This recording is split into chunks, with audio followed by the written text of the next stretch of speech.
네, 반갑습니다. 저번에 우리 빈 체제까지 했었는데, 기본적으로 이 빈 체제라고 하는 것이, 복고주의라고 했잖아요. 그래서 프랑스 혁명 이전의 상태로 다시 돌아갔고, 그래서 왕정 복고가 된 상태였는데, 당시 이제 요 부르봉 왕조예요. 그래서 프랑스 샤를 10세 하필 또 10세네요. 그래서 10세가 반동 정치. 그러니까 기존의 이제 혁명적인 그런 정신에 좀 반대된다라고 좀 보면 될 것 같아요. 그래서 되게 좀 문제가 많았는데 그런 것 때문에 이제 자유주의 세력이 다시 혁명을 하게 된 것이 7월 혁명이라고 생각을 하면 됩니다. 그 7월 혁명은 우리가 많이 들어봤을 거예요. 그래서 뮤지컬로도 굉장히 유명하고 영화도 있었던 그 레미제라블이라고 하는 레미제라블이라고 하는 영화는 사실 불쌍한 사람들이란 뜻이거든요. 이 뜻이. 그래서 요때 당시 정말 힘들게 살았던 하층민들이나 이런 사람들 많이 다루고 있는 그런 뮤지컬이죠. 그래서 저도 참 되게 재밌게 봤고 영화도 아주 인상 깊게 봤던 그런 영화인데 그 배경이 되는 게 요 7월 혁명이다라고 생각을 하면 될 것 같습니다. 음,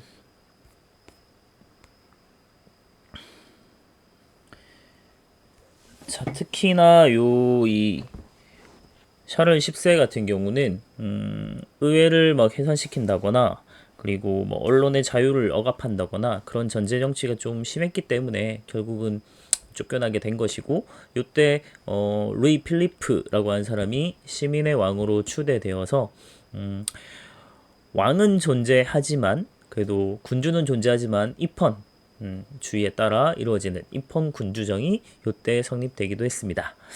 자, 그러다가 1848년에 2월 혁명이 다시 일어나면서 중소 시민하고 노동자 등이 선거권 확대 요구를 하게 돼요. 자, 이게 왜 그랬냐면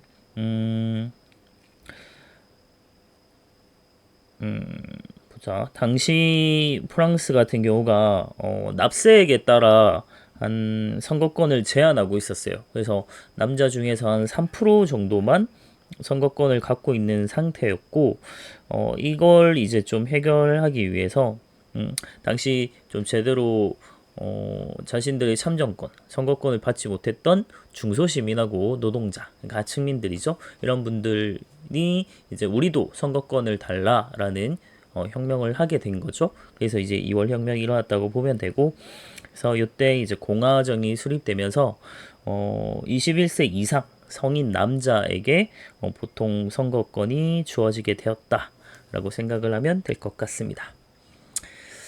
자, 그 영향으로 결국 이제 프로이센이랑 오스트리아 그리고 이탈리아 등의 여러 지역에서 이제 자유주의 혁명 그리고 민족 해방 및 통일 운동이 일어나게 됐고요. 그래서 결과적으로 이 빈 체제를 주도하던 메테르니히라고 하는 애가 추방이 되면서 빈 체제가 완전히 무너지게 되었다 정도 받으면 될 것 같습니다. 자, 그러면 이 영향을 받아서 자유주의 여러 가지 물결들을 좀 발전되는 걸 볼 수 있는데 요거까지는 우리 그냥 참고에 참고. 요거 너무 많죠. 복잡하니까 안 봐도 됩니다. 자, 그러면 영국의 자유주의 발전 한번 보겠습니다. 영국은 정치 쪽이 오랫동안 이제 오랜 의회주의 이런 전통이 있어서 그런지 되게 좀 영리해요. 그래서 뭔가 꽉 이렇게 붙잡아 두는 것보다는 되게 점진적인 개혁을 통해서 점차 이제 자유주의가 발전하고 이런 것들. 그래서 조금씩 이제 이 억압된 것들을 이제 풀어주면서 되게 영리하게 정치를 한 거라고 볼 수 있겠죠. 그래서 1832년에 이제 선거법이 개정이 되면서 시민층에까지 정치 참여 기회가 확대가 됐습니다. 근데 우리가 여기서 간과하면 안 되는 사실은 이때 말하는 시민층이라고 하는 것은 어디까지나 도시의 상공업 계층이나 어느 정도 부나 이런 뭐 교육적으로나 문화적으로나 꽤 일반 노동자들하고는 차원이 다른 사람들이 조금 더 이제 상층 시민이라고 볼 수 있겠고, 일반적인 평민에 해당하는 이 노동자들이라고 하는 사람들은 여전히 선거권을 받지 못한 상태였습니다. 그래서 이런 노동자들도 우리도 선거권을 달라, 그래서 보통 선거권을 요구하는 인민헌장을 발표하는 운동이 나타나요.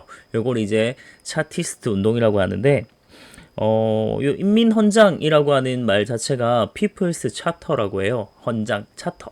우리 그 차트, 뭐 노래 차트 이런 거 얘기하잖아요. 그런 걸 이제 차트라고 하는데, 그래서 차트주의에서 인민헌장주의 이런 겁니다. 헌장주의 운동 이렇게 보면 되고, 그래서 의회 제출을 위해서 서명 운동을 해요. 그래서 이걸 이제 차트라고 얘기를 하는 거고, 그래서 요 차티스트 운동은 뭐 결과적으로 보면 요 당시에는 정부의 탄압으로 일단 실패를 하게 됐지만, 이후에 이제 선거법이 조금씩 개정을 통해서 점진적으로 선거권이 확대가 되다가 1928년에 드디어 이제 보통 선거권이 주어졌다라고 보면 될 것 같습니다. 그래서 인민헌장의 내용을 잠시 보면, 인민헌장에는 성인 남자에 대한 보통 선거가 얘기되어 있고, 그리고 비밀 투표하자, 그리고 하원 의원의 재산 자격을 철폐하자, 이렇게 해서 노동자들에게도 선거권뿐만 아니라 정치에 직접 참여할 수 있는 권한까지도 좀 부여받을 수 있는 그런 운동을 했다라고 보면 될 것 같습니다. 자, 이런 노력이 결국 바탕이 되어서 당시에는 실패했을지라도 이런 노력들이 여러 가지 계속 그 뒤에도 여러 가지 저항이나 이런 것들이 다 모이게 되면서 1928년에 드디어 보통선거권이 주어지게 되었다라고 보면 돼요.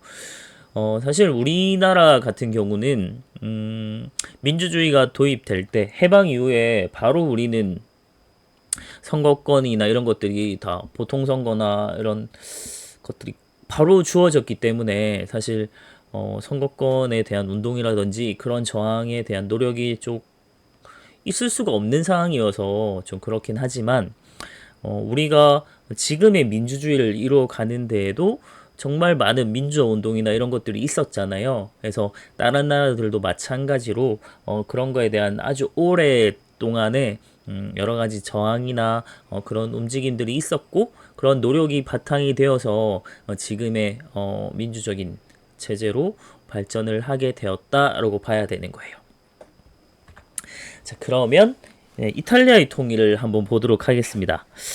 뭐 앞서 나중에 이탈리아랑 다음 뒤에 볼 이제 독일까지도 마찬가지인데, 대체로 이제 이 나라들은, 유럽은 대체로 한 나라로 뭉쳐있질 못했어요. 대부분 좀 분열되어 있는 상태였고, 특히나 이탈리아 같은 경우도 소왕국으로 여러 가지 이제 분열되어 있는 상태에서, 우린 요건 자세히 보진 않겠습니다. 그냥 어느 정도만 해서 볼 건데, 가장 이제 강했던 게 샤르데냐 왕국이거든요. 그래서 여기에 이제 수상이었던 카보우르라는 사람이 통일운동을 결국 주도했고, 오스트리아랑 싸워서 북부랑 중부 이탈리아를 먼저 통일한 다음에, 이때 사실 통일운동 할 때 좀 도움을 지원을 했던 게 또 프랑스입니다. 프랑스는 참 곳곳에 많이 지원을 해요.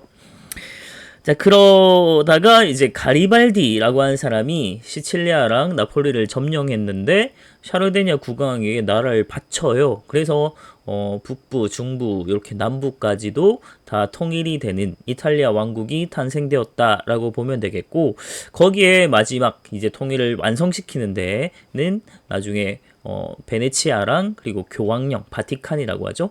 요거까지 합치게 되면서 완벽한 통일을 이루게 되었다라고 보면 될 것 같습니다.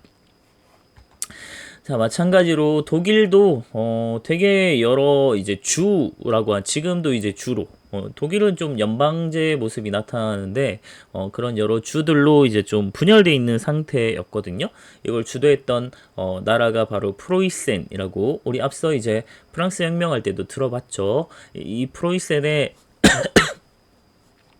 당시 총리였던 이제 비스마르크라는 사람이 엄청나게 이 통일을 주도했는데 이 사람이 내세운 게 이제 철혈 정책이에요. 그래서 철 말 그대로 철이에요. 우리 F2 철 그리고 혈 피인데 이건 전쟁을 뜻해요. 그래서 강력한 군비 확장 정책이라고 좀 부를 수 있을 것 같은데 그런 강력한 군사 이런 제도 이런 걸 통해서 결국은 하게 됐는데 그 전에 이미 관세동맹이라고 하는 걸 결성을 하면서 1834년에 이미 경제적 통일을 좀 이루고 있었고요. 자, 그게 사실은 독일이 지금은 한 나라지만 분열돼 있던 시절에는 자기들 독일 안에서도 자기들 주별로 막 관세를 다 부여하고 있었어요. 그런 관세를 다 철폐하고 그리고 화폐나 뭐 도량형이나 뭐 이런 교통에 대한 통일 규정이 다 달랐거든요. 규정이 다 달랐거든요. 그걸 이제 다 통일시켰다. 라고 하는 게 관세 동맹이다 라고 보면 됩니다. 그래서 기본적으로 경제적 통일을 이룬 상태에서 비스마르크의 철월 정책 이런 걸 통해서 강력한 군비 확장 정책을 폈고 그걸 통해서 이제 전쟁을 통해서 오스트리아의 전쟁에서 승리 후에 북독일 연방이라고 한 걸 먼저 결성을 했고 그 다음에 마지막 프랑스랑 싸워 이긴 후에 독일 제국을 수립하게 됩니다. 그러면서 지금 우리가 생각하는 독일의 통일이 이때 이루어진 거라고 보면 돼요. 그러니까 우리가 지금 생각하는 이탈리아나 독일이라고 하는 이 나라는 사실 역사가 그렇게 오래되지 않았다는 겁니다. 생각보다 좀 근대에 와서야 이제 통일이 이루어진 거라고 보면 되고 그 전까지는 사실 이탈리아나 독일 같은 경우는 통일 국가가 아니었던 거죠. 그래서 오랫동안 분열된 상태로 다른 나라처럼 살아왔기 때문에 사실은 여전히 이제 유럽 같은 경우는 이탈리아도 마찬가지고 독일도 마찬가지고 한 나라라고 독일은 조금 다르긴 해요. 독일은 애국심 이런 게 국뽕이 되게 강하긴 한데 이탈리아는 그렇게 막 나라를 막 이런 거에 대한 것보다 우리는 뭐 베네치아인 나는 로마 사람 이런 거에 대한 생각이 더 강하대요. 자기 지역 이런 도시 이런 거에 대한 생각이 더 강하고 그래서 이제 유럽 축구나 이런 걸 보게 되면 자신의 지역 연고지에 있는 클럽 이런 거에 대한 생각이 엄청 나라를 대표하는 국가대표보다 오히려 더 우선하는 경우가 있거든요. 그래서 그런 것들은 자신들이 오랫동안 이렇게 지역으로 흩어져 있던 이 분열돼 있던 상태가 아주 오랫동안 이어졌기 때문에 그런 전통이 훨씬 더 강하다라는 걸 좀 볼 수 있습니다. 자, 이렇게 하면 이탈리아의 통일은 이렇게 보면 돼요. 그래서 쭉쭉쭉 사르데니아가 이제 롬바르디아, 뭐 피렌체, 로마 교황령, 뭐 나폴리, 시칠리아 그리고 이런 것까지 다 먹은 다음에 베네치아 먹고 이러면서 이제 전체 통일을 했다. 독일도 마찬가지. 이제 프로이센이 원래부터 좀 크긴 했어요. 원래부터 컸지만 다른 데도 뭐 다 먹게 되면서 결국은 통일을 하게 된 거다라고 보면 됩니다. 이제는 미국을 한번 보겠습니다. 사실 시기적으로 본다면 프랑스 혁명보다 더 먼저 봤어야 되는 게 요 미국 혁명입니다. 근데 이게 아무래도 유럽을 좀 하고 나서 좀 이렇게 아메리카로 좀 넘어오는 이런 느낌으로 좀 보려고 순서가 조금 뒤죽박죽이에요. 하지만 시기 순으로는 프랑스 혁명보다 미국이 먼저다라는 건 좀 생각을 하면 되겠고 우리가 알고 있는 이 미국이라고 하는 나라 이 USA 요 미국이라고 하는 나라는 사실 역사가 그렇게 길지 않죠. 그래서 우리가 생각하는 이 미국이라고 하는 나라는 그 역사를 먼저 시작을 본다면 영국의 식민지 개척에서부터 시작되었다라고 볼 수 있을 것 같아요. 근데 우리가 간과하면 안 되는 사실은 우리가 지금 나라라고 하는 미국의 역사는 요때부터 시작이 되는 거지만 그 훨씬 예전부터 이미 원래부터 원주민들은 살고 있었잖아요. 그래서 전체 역사의 뿌리를 찾으면 그 사람들부터 먼저 찾아야 될 것 같고, 근데 우리는 좀 한정적으로 이 영국의 식민지 개척부터 미국이 시작되었다라고 좀 보고 있는 겁니다. 교과서에서는. 그래서 17세기 이래 북아메리카의 대서양 연안에 그러니까 우리가 생각하는 미국의 모습은 처음에는 요 미국 있는 나라에서 동부 지역의 이 연안 쪽에 대서양 연안 쪽에 13개의 식민지가 먼저 개척이 됐고 식민지는 각각 의회를 가지고 자치적으로 그냥 살아가고 있는 그런 모습이었어요. 그래서 지금도 마찬가지지만 미국은 정부 따로 있고 그래서 이 주마다 뭐 법도 다르고 이렇게 되게 자치를 많이 누리잖아요. 그래서 그런 체제가 되는 게 그런 전통이 이때부터 시작되었다라고 보면 되고요.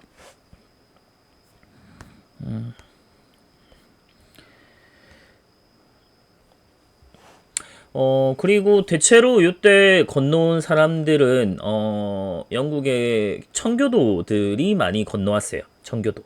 뭐 여러 가지 이유들이 있겠지만 아무래도 종교적인 박해로 인해서 이제 청교도들이 꽤나 많이 넘어왔고 그 외에 뭐 모험심이라든지 아니면 뭐 정말 땅이 필요해서라든지 뭐 아메리카에서 뭔가 경제적인 이유 이런 것들 때문에 넘어온 경우도 꽤 많이 있어요. 그래서 첫 시작은 일단 청교도들 주로 이제 청교도들에 의해서 식민지가 개척이 되었다라고 보면 됩니다. 처음에는 영국이 그냥 별 신경을 안 썼어요. 그냥 자치 누리고 살아가고 있는 이런 상태였는데, 영국이 자신들이 경제가 좀 어려워지니까, 이 식민지를 통해서 뭔가 쥐어 짜려고 해요. 그래서 사실은 아무 대우도 해준 게 없는데, 갑자기 이제 자신들 돈이 필요하니까, 설탕이나 종이, 차, 마시는 차입니다. 티. 그래서 차 등의 이제 수입품, 세금을 부과하기 시작해요. 요게 엄청난 반발을 불러일으키게 됩니다. 사실 우리는 설탕이랑 종이차 요게 뭐 이렇게 생각을 하겠지만 당시에 이제 영국인들은 홍차 문화가 있잖아요. 홍차, 티타임 가지는 그런 문화. 그래서 그리고 종이나 뭐 설탕이나 이런 것들이 그래서 필수품으로 볼 수 있어요. 생활 필수품. 근데 이 생활 필수품에 대해서 세금을 부과하는 거에 대해서 엄청나게 반발을 가지게 되죠. 그래서 뭐 대표 없는 곳에 가세 할 수 없다. 이런 얘기를 막 하면서 이제 반발이 되게 심해졌고 그런 게 이제 되게 크게 나타난 것 중에 하나가 보스턴 차 사건이에요. 그래서 보스턴 항구에서 차 상자, 그러니까 티 마시는 차예요. 그래서 차 상자 뭐 320 상자? 그래서 엄청나게 많은 상자들을 그냥 바다에 다 던져버려요. 그래서 이런 사건이 일어나게 되면서 이제 영국이랑 진짜 각을 진짜 세우게 되는 거고 이게 독립혁명의 진짜 직접적인 계기가 되는 사건이라고 볼 수 있습니다. 그래서 요 이후에 영국이 통제가 더 심해지게 되고 막 갈등이 생기게 되니까 식민지 이제 회의 의회에서 다 대표들이 다 모여가지고 대륙회의라고 하는 걸 개최를 합니다. 그래서 여기에서 어떤 결정을 내리냐면 한판 붙자라는 결정을 내려요. 그래서 이제 미국의 독립혁명이 전쟁이 시작되었다라고 보면 됩니다. 사회계약론은 조금 있다가 다시 볼 거고요. 자, 그래서 이제 독립전쟁이 발발하게 됐는데 최초의 전투는 이제 렉싱턴 전투라고 합니다. 여기에서 이제 총사령관이 바로 미국의 초대 대통령인 조지 워싱턴 1달러의 대상이죠. 그래서 임명이 되었고, 여기 이제 그래서 독립선언서라고 하는 걸 발표하게 되는데 이 독립선언의 내용이나 이런 것들을 거의 보면 프랑스 혁명 때 나왔던 인권선언서랑 거의 비슷해요. 거의. 그래서 사실은 프랑스의 이제 프랑스 혁명 때 인권선언이나 이런 부분들이 나타난 모습이 미국의 독립혁명의 영향을 굉장히 많이 받았다라고 해요.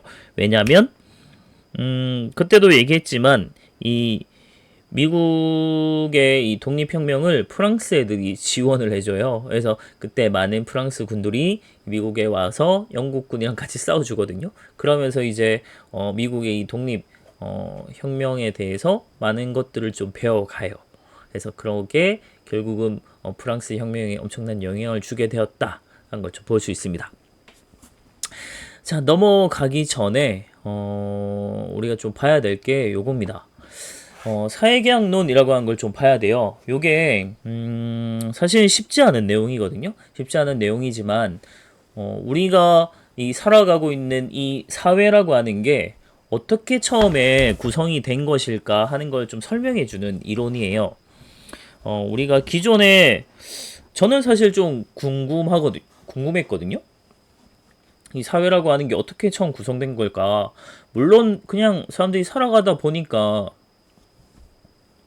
우리가 사회라고 하는 걸 구성하게 됐고, 그리고 여러 가지 뭐 필요에 의해서 여러 가지 체제를 갖추게 되고 하면서 우리가 지금까지 살아가고 있는, 뭐 자연스럽게 그냥 흘러가는 대로 됐을 수도 있지만,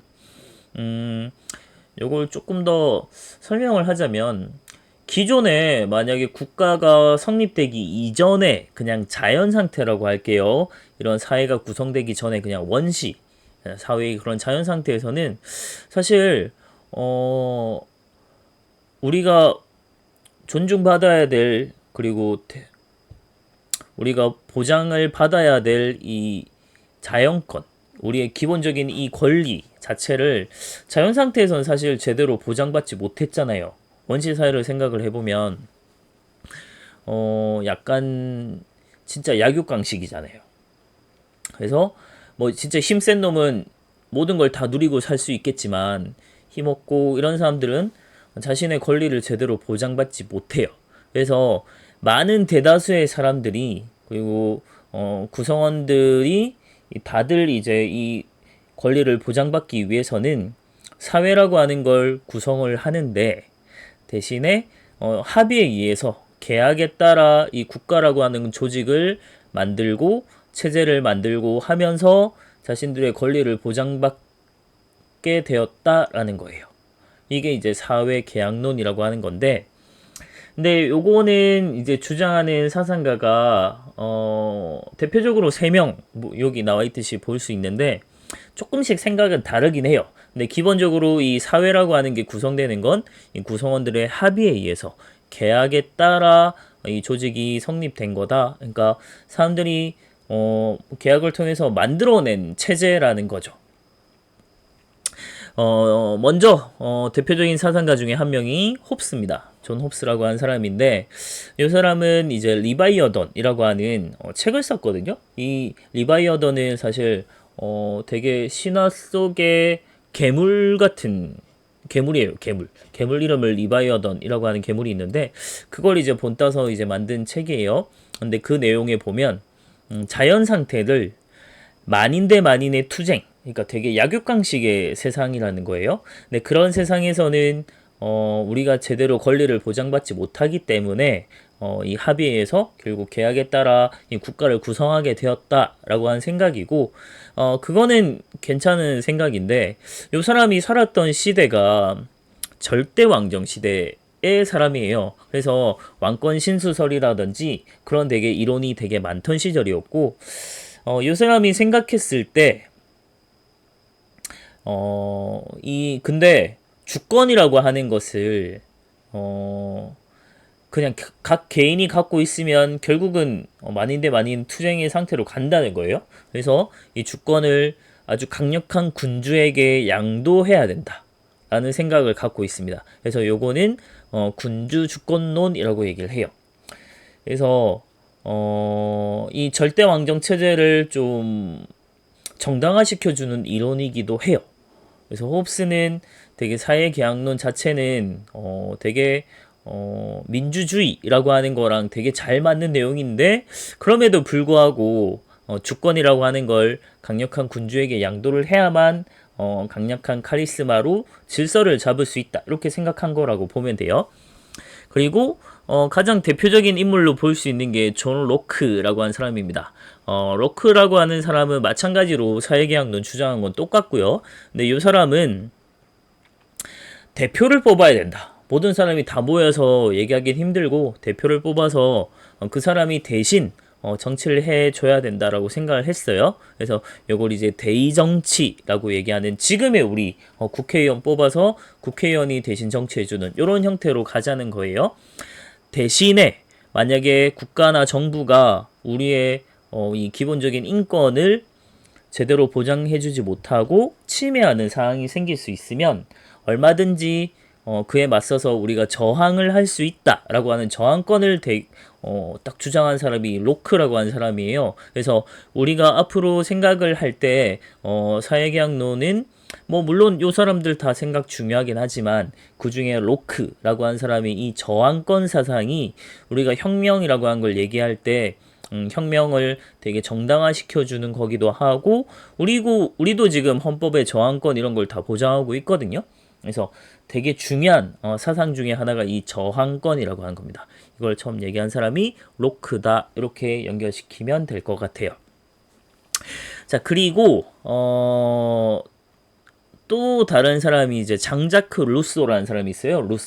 루소는 자발적 합의에 의해서 국가를 구성해야 되는 거고 이 주권이라고 하는 건 절대 양도할 수 없는 것이기 때문에 대신 이제 맡기는 건 안 된다는 거예요. 그래서 고대 이제 그리스 민주주의처럼 직접 민주주의를 해야 된다라고 보는 거죠.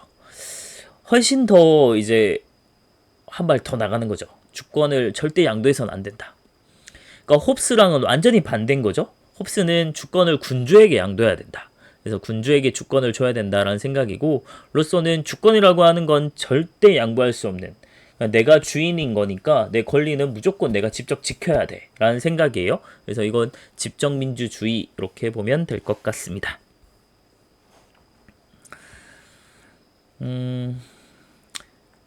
자 다시 돌아가서 그래서 이제 전쟁 초기에는 독일 독립군이 좀 열세했어요. 왜냐면 쉽게 생각해 보면 당시 이제 미국의 군대라고 해봐야 제대로 된 군인도 아닐 거고 그리고 전투나 이런 데 대한 경험도 많이 부족하고 사실은 굉장히 열세였겠죠.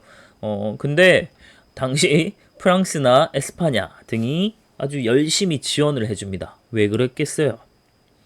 영국이 싫어서. 프랑스는 영국이 정말 싫어했고요. 그리고 영국을 정말 싫어했고 에스파냐도 마찬가지예요. 에스파냐도 영국이랑 바다에서 싸워서 아주 대패했죠. 무적 함대가 깨지고 이런 것들 때문에 사이가 별로 좋지 않았습니다. 그래서 이 영국이 잘 되는 꼴을 못 봐요. 그래서 영국에서 벗어나려는 미국을 아주 열심히 도와줬죠.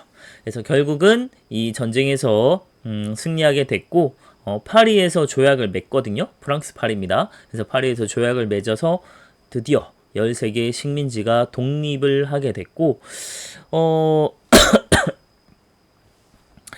그래서 유럽 식민지에서 벗어난 독립혁명이에요. 요거 자체는. 하지만 그 내용을 보면 모든 인간의 생명이나 독립선언서 내용을 보면 자유권, 뭐 행복 추구권, 뭐 저항권 이런 것들 막 나타나요. 그래서 이런 권리를 보장받은 시민혁명의 성격도 나타난다라고 보는 거예요. 그래서 우리가 혁명사 얘기할 때 이 미국의 독립혁명을 빼놓지 않고 아주 중요하게 봐야 되는 것 중에 하나입니다. 그래서 이게 결국은 미국은 요 북아메리카잖아요. 그래서 다 밑에 중남미 같은 경우 라틴 아메리카는 여전히 이제 유럽의 식민지 특히 대부분 다 스페인이죠. 에스파냐의 지배를 받고 있고 브라질만 이제 포르투갈의 지배를 받고 있었는데 그걸 독립하는데 독립혁명 그리고 프랑스 혁명에도 아주 큰 영향을 끼치게 되었다라는 걸 좀 생각을 하면 되겠습니다. 자, 결국은 요걸 통해서 이제 최초의 민주공화국으로 탄생을 하게 된 거다라고 보면 될 것 같아요.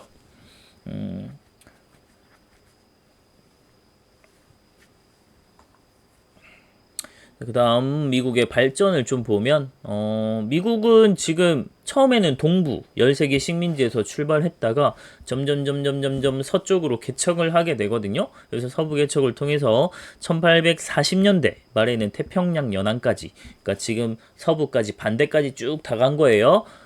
그리고 1840년대 중반 이후에 이민이 되게 열풍이 불면서 아메리칸 드림에서 인구도 많이 증가하게 되고 그러다 보니까 노동력이 되게 풍부해지면서 산업혁명도 시작하게 되고 그래서 산업혁명이 이제 후발주자로 엄청나게 성장을 하게 됩니다. 그리고 운하도 막 만들고 시애틀 같은데 되게 운하 발달했거든요. 그리고 철도 이런 거 대륙횡단 철도 이런 거 만들게 되면서 물류나 이런 것들 아주 유통이 편해지죠. 그래서 엄청나게 발달을 하게 됩니다. 그래서 1850년대에는 벌써 대기업이 등장을 하게 됐고 제조업이 크게 성장하면서 공업 국가로 결국 발전을 하게 돼요. 이렇게. 그래서 처음에는 독립 당시 영토에는 동부에 이렇게 연안 쪽에서 출발을 해서 점차 넓혀 갔는데 중간에 있는 요 중부 지역은 루이지애나 이쪽은 프랑스로부터 돈 주고 샀고요. 단 그 아래 아주 해변 유명하고 아주 휴양 위주로 유명한 플로리다 같은 경우도 이제 에스파냐로부터 구입을 했고 텍사스나 아니면 캘리포니아 이쪽 지역은 원래 멕시코 땅이었거든요. 텍사스는 병합을 하고 캘리포니아 지역은 멕시코로부터 할양을 받았습니다. 뺏어서 전쟁에서 이긴 거예요.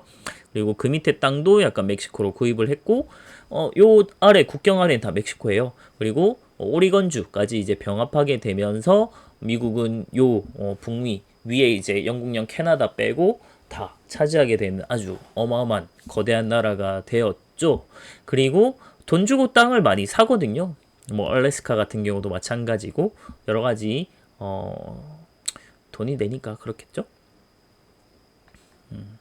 캘리포니아 되게 중요했죠. 이거 뺏게 되면서 뭐 오렌지뿐만이 아니고 농장뿐만이 아니고 캘리포니아 지역에 이제 실리콘밸리가 있는 거죠. 그래서 미국의 지금 경제를 이끌어가고 있는 게 이 실리콘밸리 지역이니까 아주 중요한 땅입니다. 자, 그러면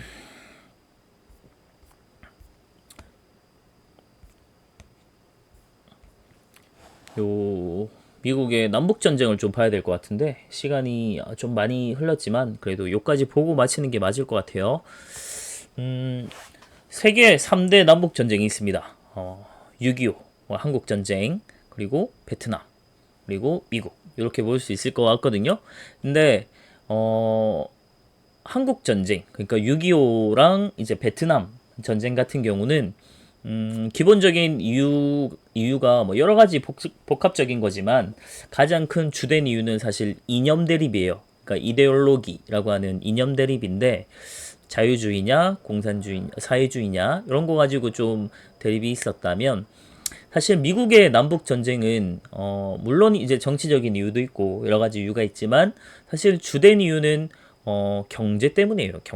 경제적인 이제 이해관계 이런 이유가 되게 컸고 기본적으로 이제 공업 산업의 형태가 좀 달라요. 남부 같은 경우는 흑인 노예를 이용한 대농장이 발달한 곳이라서 이런 것은 노예제를 계속 유지해야 되는 입장이고 북부 지역은 자유노동자를 바탕으로 한 상공업이 좀 발달한 지대예요. 그러니까 쉽게 생각하면 북부는 공업지대예요. 그래서 이런 데는 많은 노동력이 필요로 해요. 그것도 값쌀수록 더 좋겠죠. 근데 그러려면 이 남부에 있는 노예들이 다 풀려나서 자유롭게 노동자가 되면 자기들은 훨씬 유리하죠. 근데 이게 쌤 그러면 왜 북부도 그냥 노예 쓰면 되는 거 아니에요? 이렇게 생각할 수 있겠지만 어떤 걸 생각해야 되냐면 노예는 기본적으로 숙식을 제공해 줘야 돼요. 근데 그 비용까지도 생각을 하면 돼요. 그래서 자유로운 노동자로 이 사람들이 어떻게 살아가든지 상관없이 뭐 할렘가에서 할렘가란다 슬럼가에서 아주 그지같이 살아가든 그런 거 상관없이 그렇게 그냥 노동자로만 활약을 해줄 수 있다면 좋죠. 북부 입장에서. 그래서 노예가 폐지가 되고 얘들이 풀려나서 그냥 자유롭게 노동자로 와서 자신의 노동을 아주 값싸게 제공해 줄 수 있다면 얘들은 훨씬 유리한 거예요. 공장주의 입장에서. 그래서 남부랑 북부는 그런 노예제를 유지하느냐 폐지하느냐 요거 가지고 이제 결국은 전쟁이 일어났다 생각을 하면 될 것 같고요. 이런 거에 대한 이해관계가 계속 대립되고 있는 상태에서 이제 북부 출신의 링컨, 에이브러함 링컨이죠. 링컨이 19대 대통령으로 대통령이 당선되면서 문제가 생겨요. 얘를 북부 출신 우린 인정할 수 없다 라고 해서 이제 남부의 여러 주가 남부 연합을 결성하면서 이 통일이 깨지게 된 거예요. 미국이라는 나라가. 그래서 결국은 이 남북 전쟁이 발발하게 된 것이고, 처음에는 많은 노예를 갖고 있고 이 남부가 훨씬 전쟁에서 유리했거든요. 근데 요때 링컨이 아주 엄청난 묘수를 하나 탁 던지죠. 그것이 바로 노예 해방 선언입니다. 그래서 요걸로 에이브러함 링컨은 아주 유명하죠. 노예를 해방시켰다. 요거 때문에 링컨은 노예를 뭐 인권을 되게 생각하고 이런 거에 대한 되게 영웅시되고 이런 것들이 좀 있긴 한데, 뭐 여러 가지 얘기가 많긴 하지만 저 개인적으로는 링컨의 이 노예방 선언이라고 하는 이 선언 자체를 노예의 인권을 생각했다기보다는 정말 정치적인 이유가 컸다라고 봐요. 왜냐하면 링컨이 노예 해방을 하게 됐음에도 불구하고 여전히 링컨의 자신의 집에는 노예가 있었어요. 이게 정말 인권을 생각하고 노예에 대한 생각을 했다면 자신 집에 있는 노예부터 해방시켜야 되는 거 아닌가요? 뭐 물론 뭐 모르겠습니다. 그래서 어쨌든 이 노예 해방 선언을 하게 되면서 남부의 노예들이 창을 남부 쪽으로 돌리게 되는 거죠. 그래서 결국은 북부가 승리하게 된 거다라고 보면 되고, 그 결과로 이제 노예제는 폐지가 되고 이 갈등을 겪고 봉합되고 나면서 오히려 비온 뒤에 더 다져진 것처럼 국가 단합도 더 공고화되고 산업도 엄청나게 발전하게 돼요. 그리고 대륙횡단 철도가 완전히 완성되면서 경제적인 통합까지 이루게 되면서 정말 19세기 말에 이제 세계 최대의 공업국으로 성장을 하게 됩니다. 아까도 얘기했지만 그래서 19세기 후반에는 보호무역 이런 거 정책도 하면서 이민자도 많이 유입되고 노동력이 더 풍부해져요. 그래서 아메리칸 드림 이런 거 꿈꾸면서 이민자들이 정말 많이 왔고요. 그러면서 노동력이 되게 풍부해지고 거기에 전국이 다 철도망으로 연결되고 하면서 19세기 말에는 다시 한번 얘기하지만 세계 최대의 공업국으로 성장을 하게 됐고, 이후에 이제 세계대전을 거치게 되면서 정말 세계 제1의 국가로 미국이 등장을 하게 됩니다. 오늘 좀 길었는데 여기까지 하겠습니다. 다음 시간에 우리 제국주의에 관해서 보고 하면 될 것 같아요. 수고 많았습니다.